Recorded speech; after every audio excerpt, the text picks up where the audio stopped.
Welcome everyone to Over 40 Living Epic Lives Facebook group. Thank you so much for being here today. We really appreciate you being here.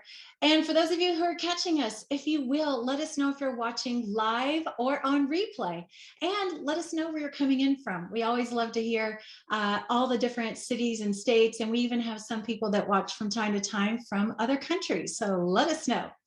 So today we have an awesome speaker lined up for you, and I'm going to share my screen really quick and give her a proper introduction. So again, welcome to Over 40 Living Epic Lives Facebook group. And today we have the lovely special guest, Dr. Coco Cabrel. She's a flamenco choreographer and university curriculum builder, founder of Coco'sFlameFit. So what we have today is a continuation of the Fresh Start Summer Series with Cheryl and friends. What you see here are different experts, coaches, mentors.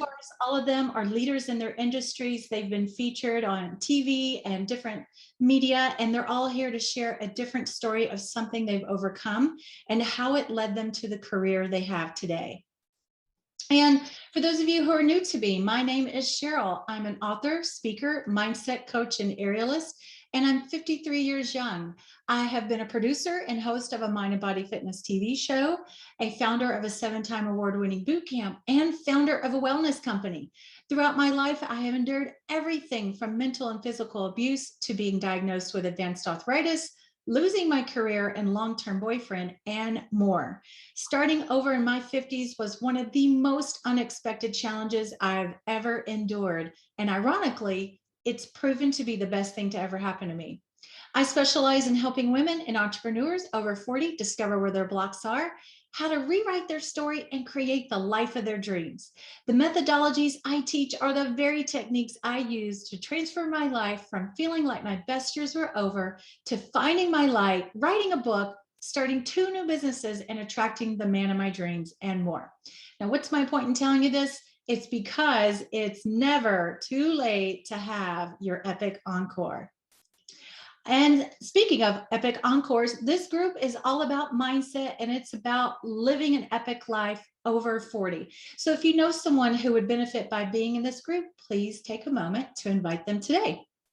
So here we go. Here is our awesome speaker, Dr. Coco Cabrel.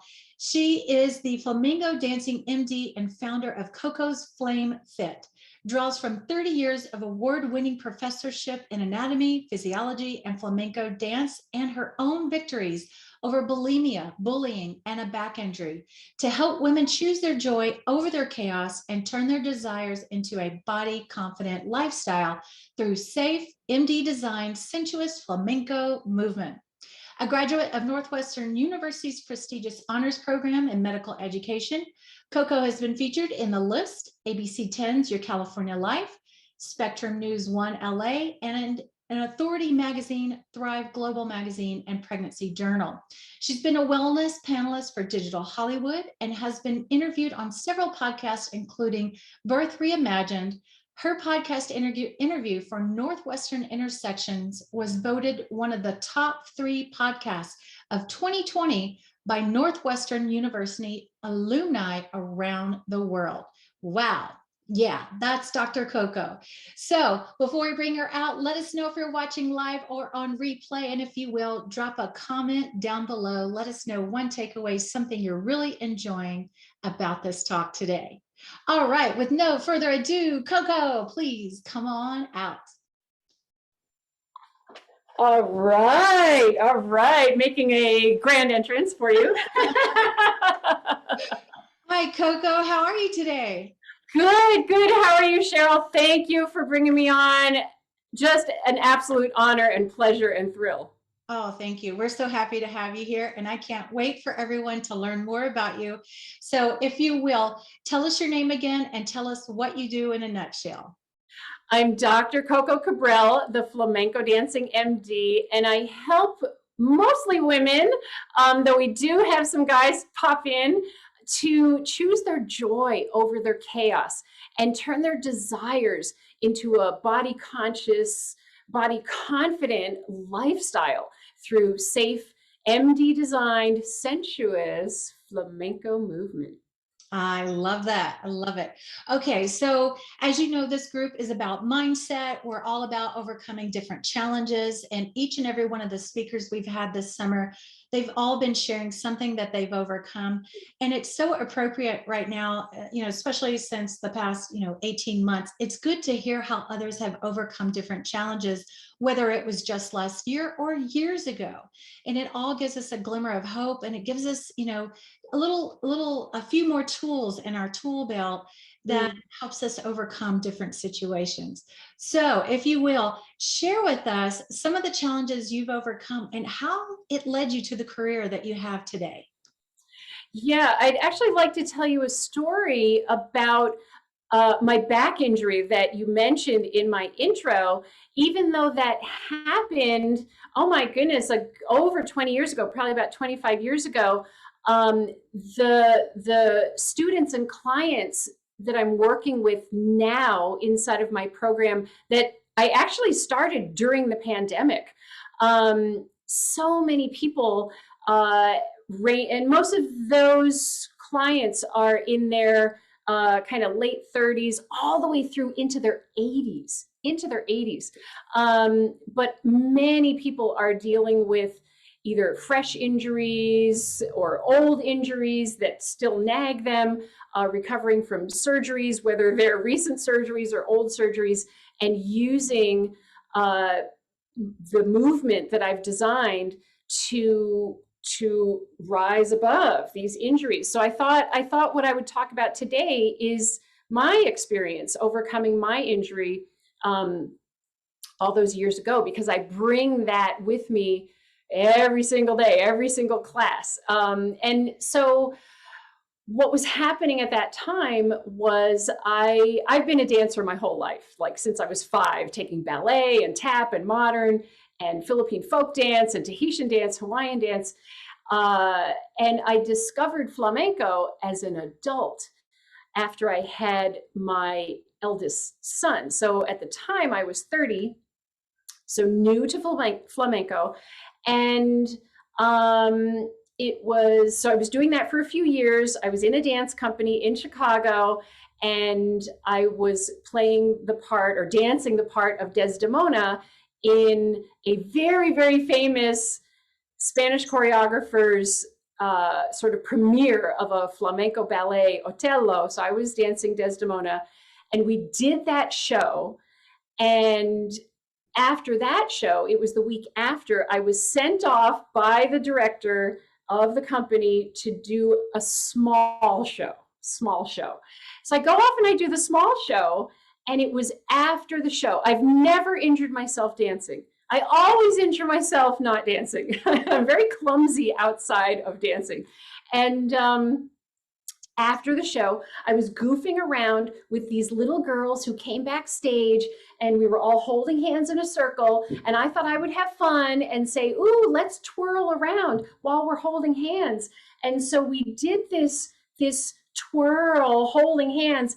And I had not fully realized how short, little first grade girls are. And there's a really specific spin in flamenco that involves doing a back bend during the spin. And this is a spin that famous choreographer that I had just performed for, he had been coaching me for a year. The full year before that, he had been specifically coaching me on that spin, because he wanted me in one of the numbers in the entire ballet. He wanted me to do 6 of those in a row. Bam, bam, bam, bam, bam. So I had to practice, and he was coaching me for a whole year. So I thought, I got this. I can do a back bend spin holding hands, right, with these girls. But they were shorter than I realized, and I squashed a disc in my lower back. And I knew from my experience as an MD that surgery, which was offered to me, was gonna end my career. And I was like, nope, not ending the career. I just started. So I'm not ending it, because this was my dream. This was my dream since I was 5, to be in a dance company. So I cobbled together, I refused surgery, and I cobbled together a healing, program for myself. And it involved chiropractic, which at that time, 25 years ago, at that time was considered to be, quackery. No longer, and also acupuncture and Chinese medicine, which at that time was considered to be, just in China, and flamenco dance. So I spent the year studying with, at the time, the woman who was basically the strongest woman I knew, besides my own mother, but the strongest flamenco dancer that I knew, and had to spend the year in Amsterdam because that's where she lived and worked. Did that for a year, plus the chiropractic, plus the acupuncture and Chinese medicine, and rebuilt myself and came back not only stronger as a dancer, and performed in that same dance company 1 year later to the day of my injury, but also stronger as a woman and stronger as a human being. I really rebuilt myself entirely during that whole year because I was also going through a divorce that year. Yeah. So there was a lot of the physical work happening and the mindset work happening that year. Oh my goodness, Coco, like we have to recap what you just said. You got injured. You did not do surgery. You chose to do alternative methods. And then like it became a catapult. It was the avenue that led you to the career that you have today. And the most important thing is that you didn't give up. You didn't succumb to, maybe prescriptions or anything for pain, and it just said, okay, this is the way my life is going to be. You chose to take that injury and do something about it. And ironically, when I was diagnosed with advanced arthritis, I did the same thing. I refused the surgery. I was told I needed both knees replaced. And I went a totally different route and started aerial. Craziest thing. So you're talking my language. I'm talking your language. I'm loving this. I hope people are getting inspired thus far. And for those of you who are watching, please let us know something you just loved about what she said already. So now, where shall we take our viewers? Would you like to go into some of the tips? Shall we do that? Okay. So excuse me, let's start off with your first tip on how we're going to help our viewers today. Perfect. So why don't we do some movement, and Cheryl, do the movement along with me, and everyone out there, do the movement along with me. And Cheryl, actually, because you mentioned arthritis, I know you were mentioning knees, but instead, since I'm sitting and we kind of have this little frame here, I'm going to take this up into the arms instead. Perfect. Because certainly, not only can we have a couple of different types of arthritis affecting, let's say, our wrists and fingers, right? The joints in the fingers and the thumbs, but also even without arthritis, how many of us are sitting at our computers? Oh my gosh, all day, even in the before times, but certainly in the current times, sitting at those computers and possibly setting ourselves up for something as bad as carpal tunnel syndrome. Yes. So to loosen those up, I'm going to have you guys sit with some nice, tall, uplifted posture and bring your arms kind of in front of your chest like you're holding a big beach ball. Mm-hmm. And then let's start with turning I'm going to shift a little bit, making your hands into fists to start with. And first, just start circling the fists around and feel the full circumference of these wrist circles. And that should feel really, really nice. You should be getting some nice lubrication in all of the the multiple joints in our wrists and go ahead and reverse the direction of those circles. Try to keep your elbows stationary. So you don't want to wiggle the elbows around because that takes the movement away from the wrists. So from here, now go ahead and open your hands. So we've got this open palm position. We're going to turn this into something really pretty. Go ahead and extend your pinkies and thumbs out to the sides, out to the sides. Yes, so these are actually sort of the foundation of what we call flamenco flowers. So we're making these, I suppose what the ancient flamencos thought of as flowers with their hands. And the thing about flamenco, let's reverse the direction of the circles also. So you get that full range of motion. But the thing about the origins of flamenco is that it was created by people who were in a condition of oppression and pain and suffering. They were living in caves in the southern part of Spain, and they were generally immigrants from Northern Africa and India.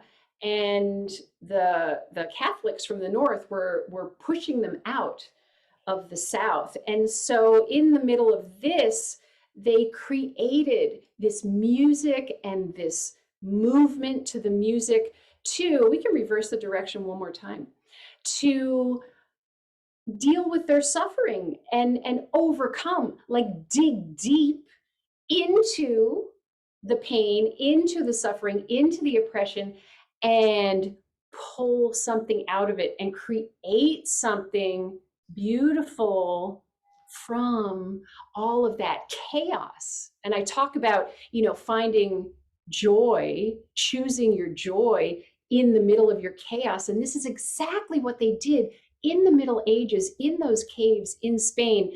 And so these movements have been handed down generation after generation. I received them from, among other masters, that choreographer that I told you about in my first story. And these are the movements that I extract the core of it so that you don't have to be a dancer. Yes. To do this, right? Like you guys just did it. And, I don't know if you guys are dancers or not. I know, Cheryl, you're an aerialist. Yeah. Yay, which is so exciting. I've never tried that, by the way. I've never tried that. I've always wanted to. Next time you come through this way, let me know. I'm in the LA area as well, but an outskirt of LA. Yes. Ooh, okay. Yeah. By the way, I want to let you know, Pat says hello. She's loving this. She's tuning in from Oxford, UK. Duria is watching, and Lori is watching as well and says that she loves this so far. So awesome. Good. So again, for those of you who are watching, let us know if you're watching live or on replay, and let us know something that's really resonating with you. Dr. Coco has more tips she's going to share with us, and just let us know something that's really resonating with you, something that's really making an impact on you today. And I love the fact that you talked about dance. Creating this dance was created during a very oppressive time. So I can only imagine what is going to be created, like in these times that we're in right now, something new, some kind of new movement that lifts everyone up. So in the meantime, we're going to get lifted by you today. So what else do you have to share with us? So let's see, here's another type of a movement that, my students and clients, they love this one. Speaking of, what kind of a movement is going to be created during our times. So this is a movement that is very traditional, created hundreds of years ago and passed down. But the way that I teach it now, does it resonate? So I'll show it to you here. Again, with our beautiful posture, we're going to use our arms again and just sweep the arms out to the side with a big breath in. So we're going to sweep up overhead. And then, my hands have come out of the camera. I'm gonna actually kneel down. So I'm kneeling on I was sitting on my cajon, but I'm kneeling down now so that I can really show this to you guys. So We'll sweep up, and now you can see my hands overhead, and do one of those flowers up on the top. Yeah. And now pretend you're pulling something down, and now bring your arms in front of your chest with your fists and your elbows stacked. So you've created a shield for yourself, a shield. So this is like your protection. So you've reached up, you've grabbed something with a flower and pulled it down, and you've created your shield. You've kind of staked your claim on this space, this personal space. But yet, even though you've got this nice strong shield in front of you, you can still project your collarbones. So lift your collarbones up and over that shield so that you can still reach out to people. You can still project your energy up and over while you still maintain your space. You still hold your own. And so this movement, and do it with the breath too. So breath in, and then blow the breath out. Yeah, do another one. Breath in, blow the breath out. Yeah, and then project over that space that you've staked out as your own. So that movement, I was maybe a little surprised, but not totally surprised, that when I introduced that in class, woo, I could feel that in the air, even though all my classes are via Zoom and we've got people coming in from all over the country and sometimes other countries. Woo, that resonated. Yes. Oh, yeah. Yes, I bet. That is so beautiful. I'm loving this so far. We have another person that have just come on. Sabira says hello, and she says she loves this. So for those of you who are watching again, please let us know if you're watching live or on replay. Let us know where you're coming in from. And if you can, be so kind, let us know something that's really resonating with you that Coco is sharing with us today. All right, so this talk today is about choosing joy over chaos. So what are some other tips you can share with our viewers today?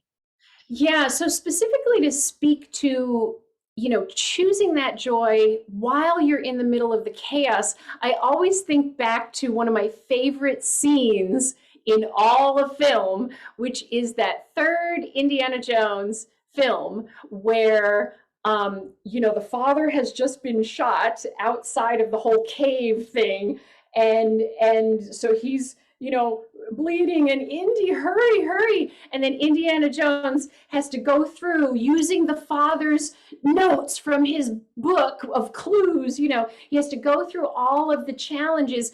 And then that almost final challenge is when he's standing at this chasm, and and the door that he has to get to get the special water that's going to heal this wound and heal his father's gunshot wound. It's like, it's all the way over there, and there's no way he can jump that. So he has to take this leap of faith. And meanwhile, there's all this chaos because, they're, Indy, hurry, hurry. And all the chaos in his mind of, okay, I have to hurry, but if I step, I can't jump. If I step, I'm going to fall to my death. Right? So there's that internal chaos as well. And you see the moment. I think the filmmakers did such a beautiful job of capturing the moment of decision in Indiana Jones's eyes when he makes that decision, and he just sort of steels himself. And then you see he lifts up his foot, and then he takes the step, even though he's going to fall into the chasm. But it's only after he takes the step, makes the decision, takes the step, the physical step, and then the bridge appears underfoot. And then he can, save his father.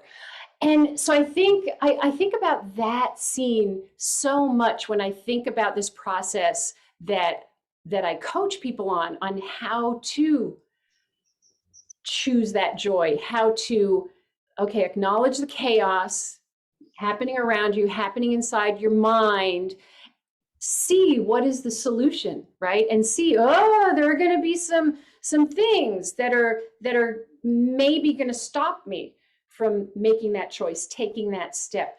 But then realizing, what's the alternative? right? The alternative for Indiana Jones was, well, if I don't take this step, my father's going to die out there. That's sad, right? How's he going to live with himself after that, right? So, you know, whatever is our chaos, wow, we really have to think, oh, well, if I don't take the step, what's going to end up happening, right? All this other stuff is going to take over, and that's all going to happen anyway. So I might as well make the decision, take the physical step, and whatever support I need, then that support will appear, but only after I take that step, make the commitment and take the step, and then the support appears. And after that, then everything falls into place, right? And then then happy ending, right? All joy falls into place, and then we move forward from there. So that's what I've been teaching and what we've been working on in this new lifestyle, right? That I've been teaching. Yes, yes. Oh my gosh, I love that. It is so true that we must walk by blind faith. Take that step, and that surface will be there that we can stand on. And, you know, I love that imagery. I love that visual. And I think probably everyone, maybe not everyone, but a lot of people have seen that movie and they know what you're talking about. Okay, so are there any other tips that you want to add to what you just said, or should I go ahead and start the slides and then come back? You can, it's up to you. I mean, if you want to do slides and then come Right. back, we can do that. That's perfectly fine. Right. Either way. Okay, so I'm going to start the slides, and when we come back, I want you to tell us a little bit more about what you do as far as the physical movement. And again, everyone that's watching, let us know if you're watching live or on replay. I want to make sure that everyone hears your original story, because one may look at you and go, oh, of course you can do that. Of course you can dance. I've got an injury. I've got this issue. I've got that problem.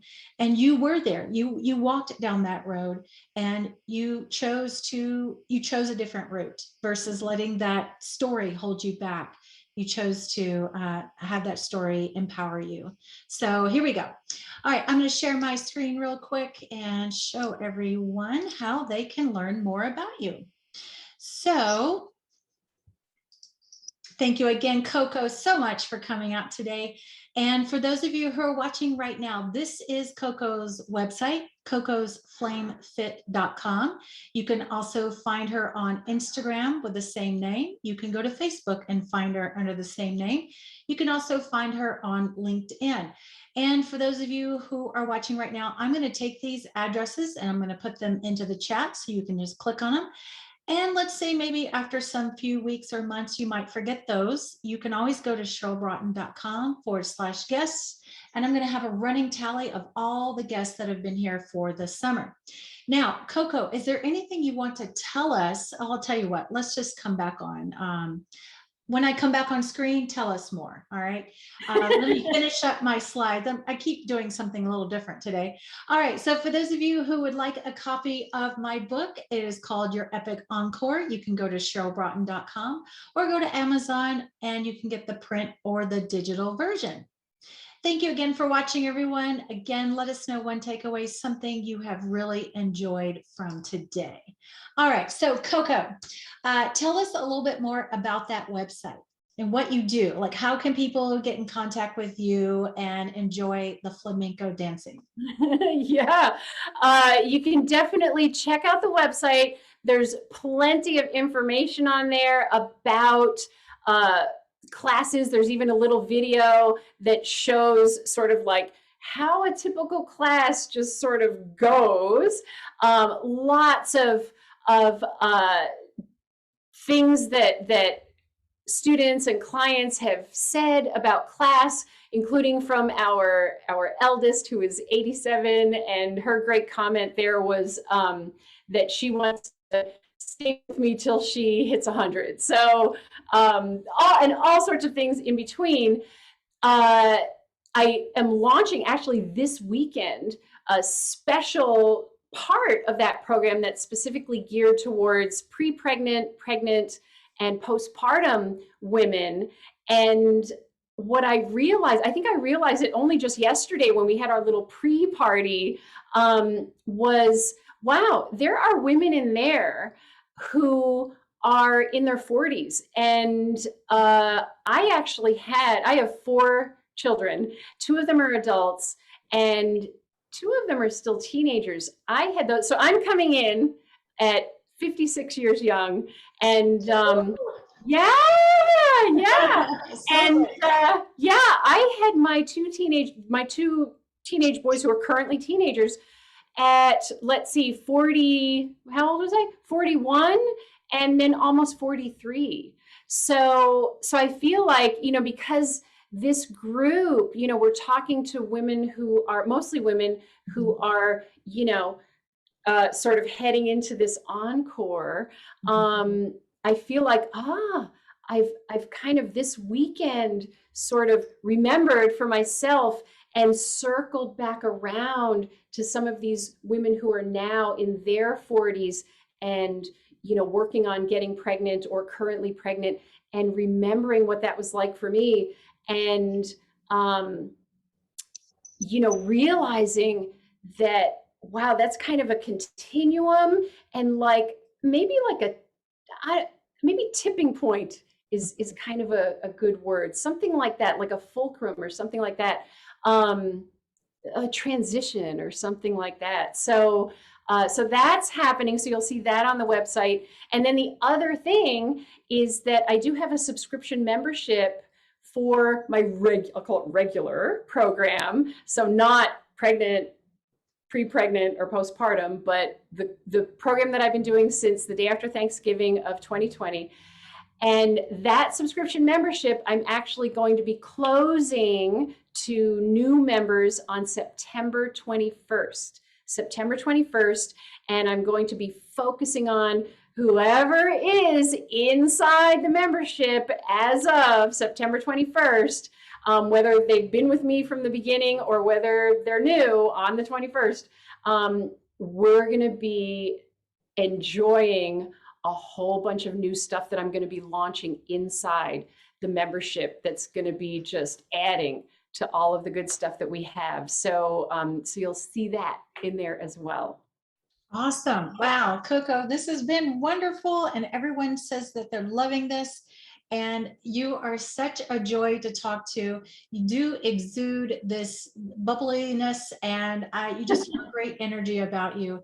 And I'd love to spread that joy with all of our viewers today. And again, for those of you who are watching, do let us know one takeaway, something you really enjoyed about today. And with no further ado, let's go ahead and wrap this up. I'd like to end it the way that I normally do, and that is to remind everyone, never ever forget, it's never too late for your epic encore. Have a great day, everyone. I hope you have a great weekend. Thank you so much, Coco. Thank you too, Cheryl. Thank you, everyone. Take care. Bye-bye.